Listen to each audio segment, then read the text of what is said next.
Collective memory is a term that's very controversial because it's not, the meaning of it is not quite fixed. So different people mean different things. But generally, collective memory is a memory that's taken on by a group as their own memory, whether they've experienced it or not. So there are two that are very apt in Australia. One is the stolen generations. So that's become a memory, an important strategic memory, collective memory for Aboriginal people of a certain age and generation. And to be part of the stolen generations memory is to have experienced particular trauma. And strategically that memory is very important because it has helped other Australians to understand their position and their past. The other collective memory, to show that it's not necessarily a memory which is against dominant memories, is Anzac. So Anzac is a collective memory that's been massively supported by governments who are terribly worried that when living memory dies, and it has for the First World War now, there's no one still alive who still remembers the First World War, and the Second World War is also nearly beyond living memory, that they fix how we will remember that event and how we will commemorate it.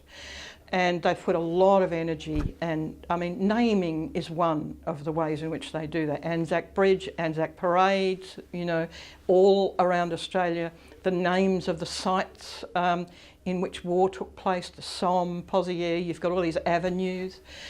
So people can't ever forget that's something we should be commemorating. But the memory of it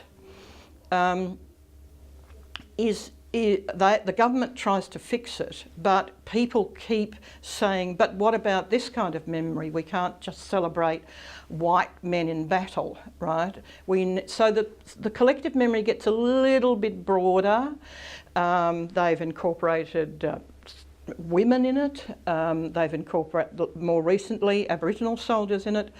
But it never quite goes away. It is still about war, but it's very hotly contested. For example, it's never a memory about how men kill in war.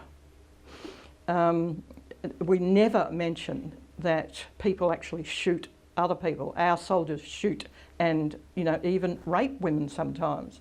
But you can't imagine that happening. Like my grandfather, who was in the Somme, I can't imagine him killing someone because you're never told that that's what they did.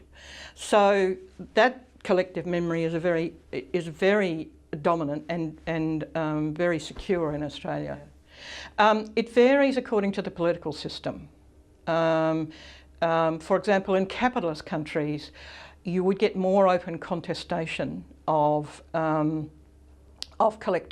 negative collective memory. So in the 1980s, I think, it could have been the 1970s, a group of women tried to lay a wreath on the cenotaph in Sydney to women who'd been raped in war. Well, they were thrown out and we've never heard of that again.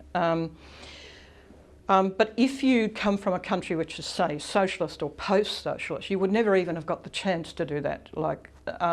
So there's more ability to contest the memory in capitalist countries, but I'm not sure that in the end it's much different.